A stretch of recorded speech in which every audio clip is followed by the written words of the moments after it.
Are you ready to start homeschooling in Nebraska? Enlightium Academy is here to guide you every step of the way. Here are 6 things you need to know about homeschooling in Nebraska. First, Nebraska requires specific steps when enrolling at Enlightium.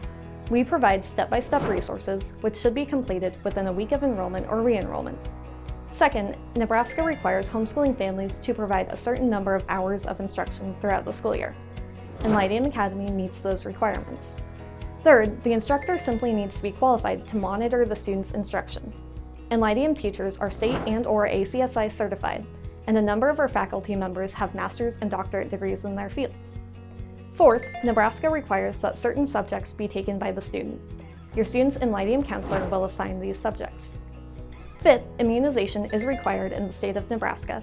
Therefore, parents are required to keep their children's immunization records or exemptions for medical or religious reasons. Finally, students must begin their education by the age of 6 and continue until they either graduate or turn 18 years old. This includes homeschooling with Enlightium Academy.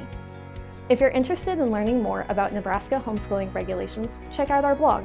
When you're ready to learn more and enroll at Enlightium Academy, visit enlightiumacademy.com.